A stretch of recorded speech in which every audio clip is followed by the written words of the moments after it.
성경 말씀 느헤미야 4장 1절에서 6절 말씀입니다.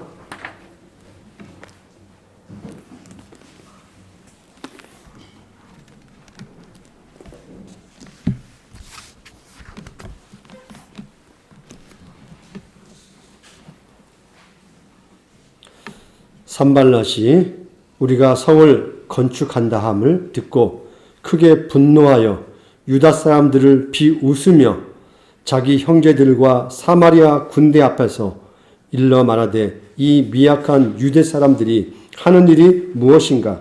스스로 견고하게 하려는가? 제사를 드리려 하는가? 하루의 일을 마치려는가? 불탄 돌을 흙무더기에서 다시 일으키려는가 하고 암몬 사람 도비아는 곁에 있다가 이르되 그들이 건축하는 돌 성벽은 여우가 올라가도 곧 무너지리라 하더라. 우리 하나님이여 들으시옵소서. 우리가 업신 여김을 당하나이다. 원하건대 그들이 욕하는 것을 자기들의 머리에 돌리사 노략거리가 되어 이방에 사로잡히게 하시고 주 앞에서 그들의 악을 덮어두지 마시며 그들의 죄를 도말하지 마옵소서.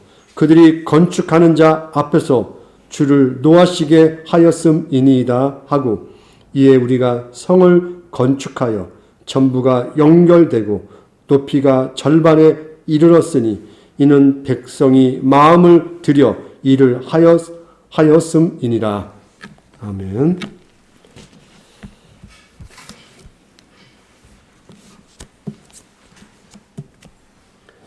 여러분은 살던 집을 고치거나 실제 내가 사는 집을 새롭게 지은 경험이 있는지 모르겠습니다.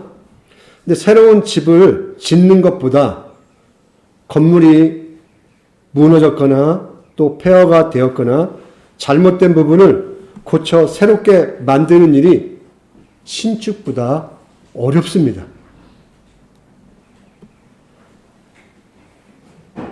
새롭게 시작하는 것보다 또한 실패를 극복하고 회복하는 일이 어렵게 보이듯이 그런 비유로 집을 표현했을 때 우리의 일들은 새로운 시작보다 그동안 시작해 놓은 일을 흩어져 놓은 것을 다시 재정렬하기가 정말 어렵다는 것입니다. 더 나아가서 사람을 새롭게 한다는 것은 더욱 어렵습니다. 예를 들어서 중독에 빠진 사람을 한번 생각해 보시기 바랍니다. 여러분 알코올 중독자가 술 끊는단 말을 자주 할까요? 안 할까요? 먹으면서 합니다. 술을 마시면서. 나 이 술 이거 지금 먹지만 나 끊을 수 있어. 먹으면서 해요. 한 병 먹을 때, 이거 너무 먹은 것 같아. 나 걱정하지 마. 나는 딱 안 먹는다면 안 먹는다. 나는 그런 사람이야. 자신을 합니다, 보통. 담배 피우는 사람도 마찬가지예요. 담배를 피면서, 나 오늘 이게 마지막이야, 마지막. 이런 말들을 끊임없이 합니다. 도박하는 사람들, 때로는 손가락도 자른단 말 하잖아요. 도박 다시는 안 한다고. 그럼 나중에 어떻게 하는지 알아요? 손가락 다 잘리면요? 발로 합니다. 발가락으로. 그래서 사람을 보통 사람으로 회복시키는 것도 정말 어려운 일입니다. 앞에서 나열한 어떤 건물 같은 것들, 그런 것들은 좀 힘들지만은 시간과 돈을 들이면 그래도 변화를 가져올 수 있어요. 인간의 변화는 때로는 불가능에 가깝다라는 것입니다. 인간은 안 변하기도 해요. 변한 것 같은데 어느 시점에 다시 원상태가 되는 경우가 정말 많아요. 그럼 사람의 변화를 기다리다가 보통 그래서 좌절을 하죠. 그러나 앞에서 말한 물리적 변화든 사람의 변화든 변화를 시킨다는 것은 사실은 힘듭니다. 오늘 우리가 읽은 성경에서도 다시 세워야 하는 중대한 일들이 등장을 합니다. 예루살렘은 70년 전에 이미 불타고 무너졌습니다. 그 안에서 일상을 살던 수많은 남녀노소가 비참하게 살해를 당했습니다. 또한 모든 재산을 빼앗겼습니다. 또한 살아남은 자들은 고향 땅에서 쫓겨나 머나먼 타국의 노예로 끌려갔습니다. 그래서 예루살렘은 폭력과 파괴와 죽음이 지배하는 세상이 되었습니다. 이제 전쟁 후 황폐화된 도시를 여러분 한번 생각해 보세요. 뉴스나 어떤 영화에서 전쟁 후의 그 장면을 생각해 보세요. 지금 우크라이나, 러시아와 전쟁하고 한 그 뉴스 보세요. 도시 파괴된 모습. 그 다음에 가자지구가 파괴된 모습 보세요. 그걸 다시 복구한다고 생각해 보세요. 다시 재건하는 일은 쉽지 않을 것입니다. 이 황폐화된 예루살렘을 다시 원상 복귀하는 것도 힘들지만은 최소한의 재건을 통하여 앞으로 살아갈 미래를 만드는 그런 베이스 캠프를 만든다는 자체가 너무너무나 쉽지 않는 과제라는 것입니다. 저는 이 무너진 예루살렘 성벽을 보면서, 예루살렘 성을 보면서 좀 한국교회를 생각을 해봤습니다. 오늘 우리의 교회는 온전할까요? 하나의 도시로 생각해 보시기 바랍니다.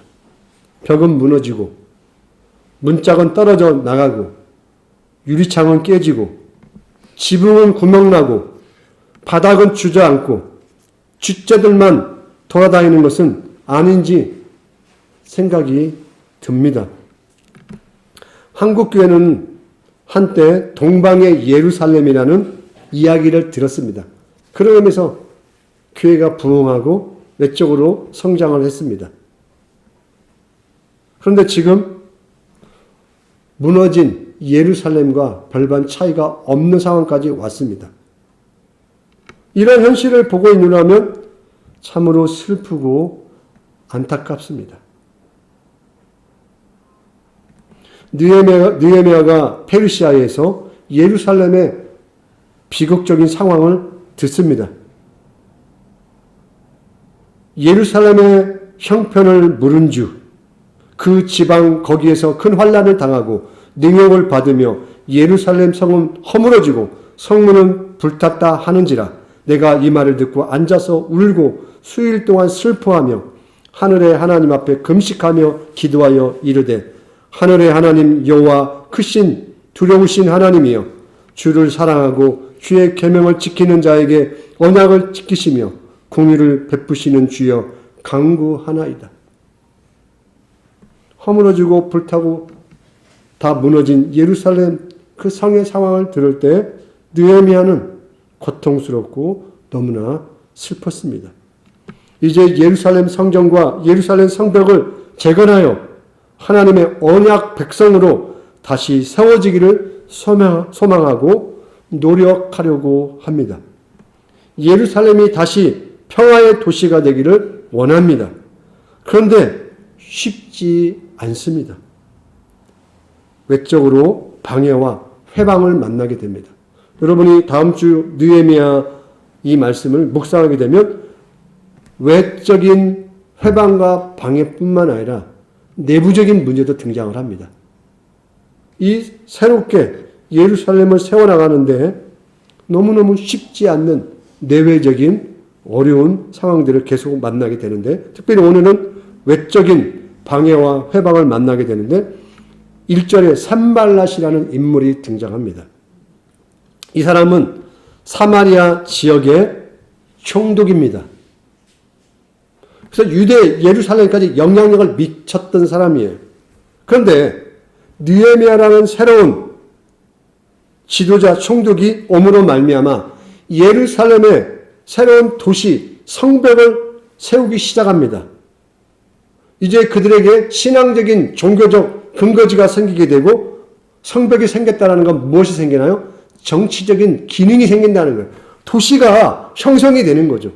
도시가 형성되기 위해서는 정치, 경제, 사회, 문화, 종교 문제들이 하나씩 복원되는 거예요. 그러면 이 사마리아에서 유대까지 영향을 미치던 이 산발랏이라는 총독 입장에서는 한쪽에 커다란 이익을 놓치는 거죠. 이걸 구경하고 있을 수가 없죠. 예루살렘 성전을 성벽을 세우는 순간 그들은 군사적인 능력도 생길 것이고 정치적인 영향력도 갖기 때문에 자기의 손아귀에서 벗어나는 거예요. 그래서 예루살렘 이 성벽을 세우지 못하도록 방해하는 역할을 하게 된다는 것입니다. 그래서 산발락과 그 희하에 있는 자들이 유대 백성의 사기를 꺾죠. 또한 성전 재건을 방해하기 위해서 조롱과 비난을 퍼붓습니다. 그럴 수밖에 없죠. 야, 다시 세울 것 같았으면 진작에 잘하지. 이런 거죠. 니들이 멋대로 나라를 다스렸다가 다 망했는데 이제 와서 다시 세우겠다고? 그들 입장에도 그렇죠. 다시 세울 거면 처음부터 하나님 앞에 순종하고 이 나라를 잘 세웠다면 이런 고통을 안 당하지 않겠습니까? 온갖 비난을 하게 됩니다. 또한 군사적으로도 위협을 가합니다. 그래서 본문 뒤에서 계속 읽으면 어떤 일이 있죠? 예루살렘 성벽을 건축하면서 반절은 창과 칼을 들고서 방어를 하면서 일을 합니다. 얼마나 힘들겠어요. 노동도 힘든데 외적이 쳐들어오는 것까지 준비하면서 공사를 한다고 생각해 보십시오. 너무나 쉽지 않는 과정이었습니다. 이렇게 하나님의 일에는 방해와 장애가 불가피한 수순이 있는 것 같습니다. 애굽에서 출발한 이스라엘 백성이 가나안 땅에 들어가는 그 과정도 평탄치가 않았잖아요. 또한 가나안 땅에 들어와서 한 국가가 세워져서 나라다운 면모가 있었지만 또 그 나라가 나라답게 세워져 나가는 그 일도 쉽지 않았잖아요. 그래서 또 쫓겨났습니다. 쫓겨나서 다시 이 나라를 복원하는 일이 너무너무 어려웠다라는 것입니다. 그래서 방해와 장애물을 만나는 것은 너무나 당연했던 것입니다. 그 어려움을 통하여 하나님이 하실 일을 기대하고 현실의 난관을 용기 있게 맞닥뜨린다는 것은 쉽지 않아요. 이 일을 누군가가 옆에서 격려하고 응원하지 않으면 안 되는 상황이라는 것입니다. 하나님께 순종한 사람들에 대한 그런 의미에서 적대적인 이런 반대, 희망을 파괴하고 두려움을 일으킴으로 말미암아 그들의 수고와 노력이 헛되게 만들 수 있다는 것입니다. 또 하나님의 계획을 방해하고 하나님의 일을 엉망으로 만들려고 하는 일들이 우리 주변에는 많아요. 우리가 잘못해서 욕먹는 것도 있지만 우리가 그러한 문제들을 다시 반성하고 새롭게 개혁하는 일들이 쉽지 않다는 거예요. 박수를 쳐주지 않아요. 조롱하고 비웃는다는 것입니다. 그랬으면 진작에 잘하지. 너희들에게 그런 개혁과 변화의 능력이 있어? 라고 조롱을 하게 되는 것이죠. 그러면 우리 입장에서 어떻습니까? 실망감이 크죠. 교회 안에서도 한 교회의 문제들을 극복해 나갈 때 개혁이 되지 않으면 어때요? 다 좌절이 오잖아요. 아, 우리 교회는 안 돼. 우리 한국 교회는 안 돼. 이 문제를 우리가 극복한다? 불가능해. 우리가 자포자기 할 수 있다는 것입니다. 그러나 아무리 그럴지라도 하나님의 진리의 빛이 사그라질 수 있냐는 거예요. 우리가 다 좌절할 수 있죠. 포기할 수도 있죠. 그러면 하나님이 원하시는 하나님의 진리의 역사가 그걸로 땅속에 묻히게 되냐는 거예요. 다 허물어져서 더 이상 복구할 수 없는 그 상태로 우리가 믿는 진리는 그렇게 되냐는 거예요. 그 가운데 우리가 경멸감과 모욕을 당할 수 있겠죠. 야, 예수 믿는 것들이 더하네? 라는 말도 들을 수 있어요. 비참하죠. 그 말을 들으면 우리가. 특별히 그런 말 들으면. 저 예수 믿는 것들이 더해. 더 해먹어. 더 잔인해. 더 무식해. 라는 말 들으면 정말 이게 속이 정말 미어 터지죠.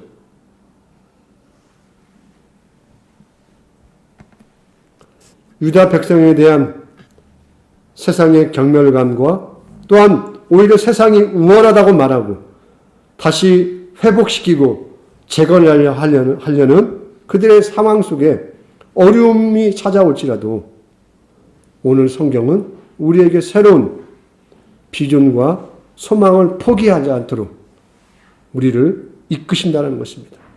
그래서 느헤미야가 했던 일이 무엇인가요? 대적의 방해를 맞서서 흔들림 없는 기도로 돌파를 한다는 것입니다. 아까 아이들 설교 가운데 산 위에 보이지 않는 곳에서 손을 들고 기도하는 모세를 이야기했죠. 또 다른 누군가가 우리의 판세를 보고 있다는 것입니다. 이미 예루살렘처럼 다 무너져 버렸잖아요. 허무너졌어요. 소망이 없어요. 끓음 연기만 나온다는 것입니다. 그 가운데 어떻게 그 판세를 긍정적으로 볼 수 있겠습니까?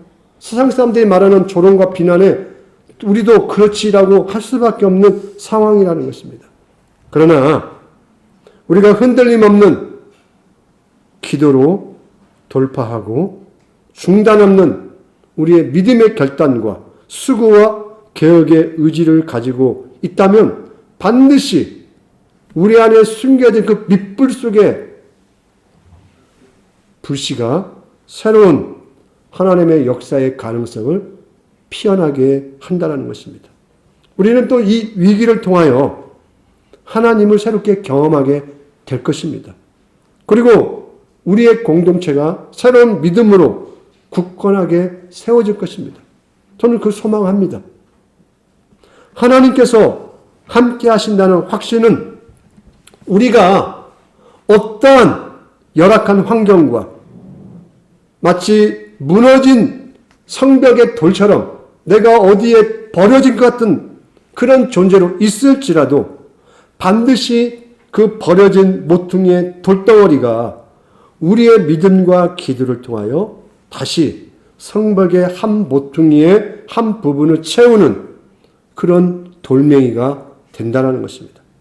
이 소망을 우리가 잃지 않았으면 좋겠습니다. 우리가 우리 자신을 반성하고 실망하고 참 고통스럽게 바라봄에도 불구하고 그럼에도 불구하고 개혁과 회복의 마음을 놓쳐서는 안 된다는 것입니다. 그래서 기독교 신앙의 어떤 내적인 어떤 기능 장애에 대해서 우리가 좀 오늘 새롭게 정리를 좀 했으면 좋겠습니다. 우리의 신앙이 예언자적 종교인지 그렇지 않으면 신비주의적 종교인지 말이 어렵게 표현될 수 있는데 신비주의란 말은 내세 지향적인 기복적인 종교인지 좀 구분할 필요가 있다는 것입니다. 그럼 앞으로 우리 교회가 우리가 새로워지려면 어떠한 태도를 가져야 하느냐? 예언자적 신앙자가 되어야 한다는 거예요. 우리 모두가. 뭐 예언이라고 말하니까 뭐 미래를 맞추고 그런 말이 아니에요. 성경에서 예언자라는 건 뭐예요? 지금 우리가 사는 시대에 하나님의 말씀이 무엇을 설명하냐는 거예요. 우리 시대에 무엇을 바라보도록 하고 무엇을 해결하도록 하는 그 이야기를 선지자들이 이야기하듯 우리가 이 시대에 그런 예언자적 신앙의 태도의 신앙생활을 하셔야만 한다는 것입니다. 그래서 우리가 예언자적 신앙인이 되면 이 세상에 적극적 변화를 추구하게 된다는 것입니다. 그런 태도를 가지게 돼요. 신비적인 종교 태도를 갖게 되면 어떻게 됩니까? 하나님께 도피하는 신앙에만 익숙해져요. 그냥 하나님 뭐 해주세요. 그래서 오로지 자기 한 사람의 평안과 복에 매달리게 된다는 것이에요. 이 일은 기독교를 안 믿어도 상관없는 일이에요. 그건 무당 찾아가도 되는 거예요. 점쟁이 찾아가도 되는 문제예요. 근데 기독교의 신앙을 가지면서 이 일에 매달린다? 이건 번지수 잘못 찾은 거예요. 기독교는 그 부분의 핵심을 가지고 있는 종교가 아니에요. 그게 없다라고 말하는 게 아니에요. 그러나 우리는 도피적 내 안위를 위하여 사는 자들이 아니다. 신앙이 약물이 되어지면 안 돼요. 주사 한 방이 되어지면 안 된다는 거죠. 오늘 교회 가서 주사 한 방 맞고 일주일 내가 세상에 병균 속에서 살아남아야지. 그렇게 생각하시면 안 된다는 것입니다. 우리는 약물 투여하기 위해서 교회에 오는 게 아니다. 그런 신앙이 아니다. 그러므로 본질적인 의미에서 볼 때 개인적이고 사회적인 삶을 변화시키는데 아무런 효과가 없는 역기능적 개인적 신앙에 머물러 있어서는 안 된다. 그래서 신앙의 눈을 좀 크게 뜨시라. 우리의 구원은 세상과 아무런 상관이 없는 구원이 아니라는 것입니다. 오늘 말씀의 제목이죠. 내가 받은 구원은 그냥 나로 머무는 구원이 아니에요. 여러분이 구원받았다는 것은 그 순간 세상과 관계를 맺게 되는 거죠. 나로 말미암아 나의 구원이 세상과 연결되어지는 거예요. 그렇게 우리가 부름 받았다라는 것입니다. 그러므로 예수를 따르는 우리에게 진짜 위험은 내가 믿지 않는 게 아니라, 여러분 하나님 다 믿잖아요. 예수님 믿잖아요. 믿지 않는 게 아니라 우리의 믿는 바가 교회나 세상에 아무런 차이를 만들어내지 못하는 게 위험하다는 것입니다. 그러면 무엇 때문에 그럴까요? 나에게만 집중하면 그런 문제가 발생하는 거예요. 겉으로 보기에는 신앙적 언어를 사용하고 외치지만 실상은 그 내용과 삶의 목표와 그 방향성에 있어서는 전혀 세상의 선함을 흘러보내지 못하는 이상한 고인물이 되어버린다는 것입니다. 우리 기독교 신앙은 도덕적 가르침의 어느 한 일종이거나 내세적인 위안을 얻기 위한 하나의 수단이 아닙니다. 이런 껍데기에 우리가 내 신앙에 많은 것들을 투여하게 되면 우리가 한국교회를 무너뜨리는 한쪽에 무너진 돌의 역할을 하는 것과 같다라는 것입니다. 우리가 크게 보면 왜 교회들이 이래? 라는 말 속에 나를 포함시켜야 돼요. 나를 좀 들여다볼 수 있었으면 좋겠습니다. 그러므로 하나님께서 우리 안에 구원을 통하여 새로운 큰 그림을 그리시려고 하는 그 그림에 동참했으면 좋겠습니다. 물론 이런 이야기를 하면요, 이게 광범위해져요. 좀 어렵습니다. 그럼 내가 어디까지 뭘 하라는 거지? 나의 현실은 내 한 몸 끌고 나오기도 힘든데 나에게 도대체 뭘 어디까지 하라는 걸까? 그게 부담이 되는 건 분명히 맞습니다.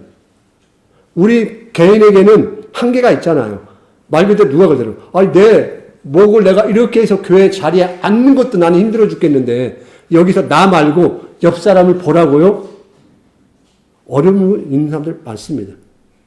그러나 우리의 신앙이 그 과정 속에 있을 수는 있다는 것입니다. 근데 그게 목표가 되면 안 된다는 거예요. 그게 목표라면 무당을 믿어도 상관없다는 거예요. 무당도 그건 충분히 해줄 수 있어요. 교회에 힘들게 다닐 이유가 없다는 것입니다. 그러나 기독교 신앙을 믿는다는 것은 나의 구원을 통하여 이웃과 사회와 세상과 우주와 관계를 맺는 거예요. 왜? 하나님의 구원은 세상을 구원하고자 하는 구원이시거든요. 그래서 예수를 믿을 때 이 세상 속에서 어떤 역할을 하려고 합니까? 우리 신앙인들, 특히 우리 한국교회 초대 기독교인들은 어떤 역할을 많이 했나요? 이 사회 속에서 중요한 자리에서 이 사회가 필요한 역할들을 잘 해냈잖아요. 그들의 질병, 교육, 배고픔, 사회적인 문제, 정치적인 문제, 다양한 속에 들어가서 기독교가 말하는 삶의 근거를 가지고 그 삶의 자리에서 하나님의 아름다움을 최선을 다해서 일을 해냈단 말이에요. 그러면 안 믿는 자들이 저들이 살아가는 삶의 그 차이를 보고 그들이 무엇을 가지고 있는지 궁금하지 않을까요? 그런데 예수 믿는 사람이나 나나 아무런 차이가 없어요. 내가 좋아하는 거 똑같이 좋아해요. 똑같이 가지려고 싸워요. 내가 욕하는데 같이 욕하고 같이 싸워요. 그러면 그들이 무엇을 발견할 수 있을까요? 우리 안에 어떤 신비함을 볼 수가 없게 되는 것입니다. 그래서 우리는 세상을 바라볼 때 좀 더 고민을 하시고 내가 보는 이 시각, 세상 이 매스컴이 말하는 거기에 같이 함몰돼가지고 다 그런갑다 하고 함몰되시면 안 돼요. 어디서 주워들은 이야기에 어떤 관점에 어떤 사상의 이념에 매몰돼서는 안 된다는 것이죠. 다시 성경을 통하여 큰 그림을 보는 연습을 매일매일 하셔야 합니다. 함몰되면 안 된다는 것입니다. 때로는 내가 선택한 결과가 이 사회에 어떤 결과를 맺었는가, 그게 불행의 결과가 왔다면 회개하셔야 돼요.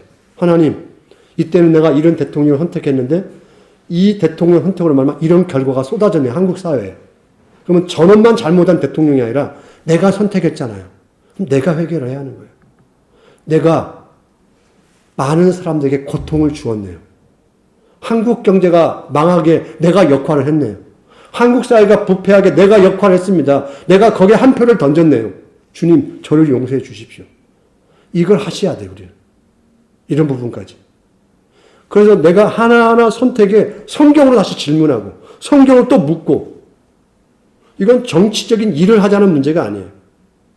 기독교인이 어떤 내 삶의 자리에서 무엇을 선택하고 행동하느냐의 중요성을 보여주는 거예요.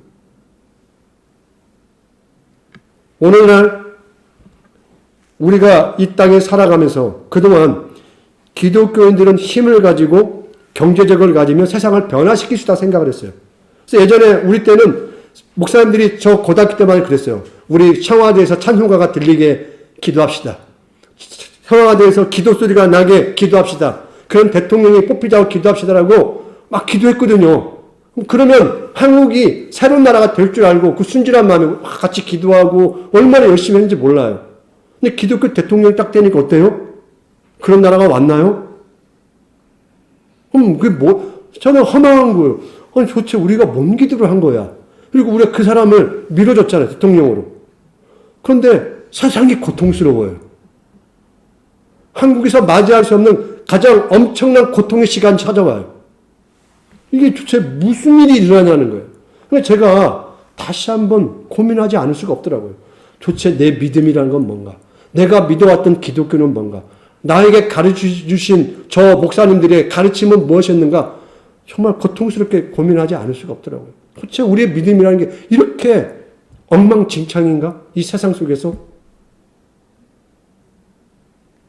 내 신앙이 이 세상 속에 들어가서 정말 능력이 되어지고 유익이 되어지고 함께 사는 우리 이웃에게 기쁨이 되어지는가?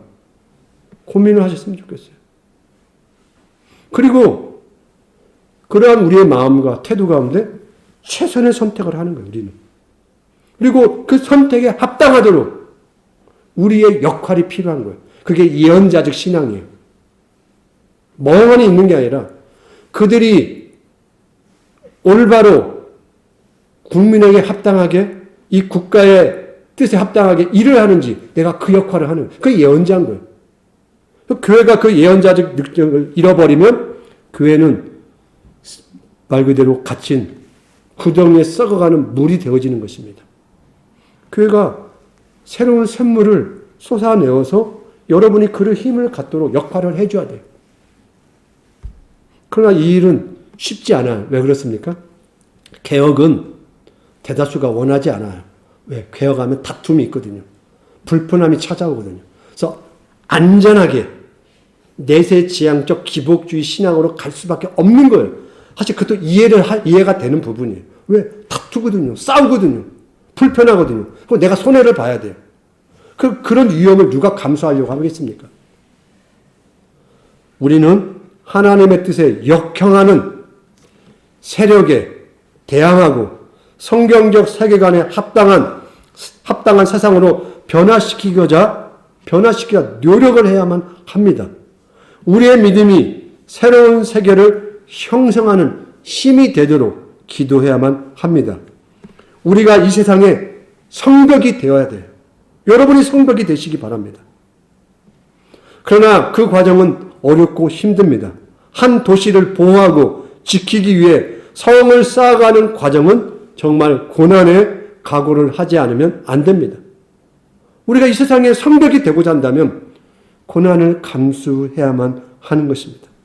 하나님은 우리의 일이 무엇인지 가치와 의미를 부여하시고 이웃과 공동체를 위한 우리의 수고를 통해서 세상을 새롭게 창조하고 구원하여 새 예루살렘 성을 완성하는 사역을 행하십니다.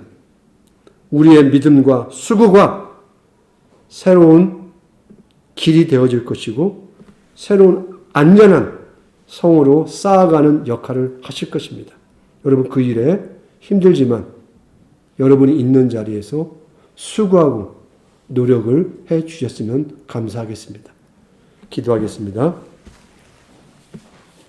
사랑의 아버지 하나님, 무너지고 파괴되어지고 붕괴된 것들을 새롭게 복원하고 재건하고 세우는 일은 너무나 어렵습니다.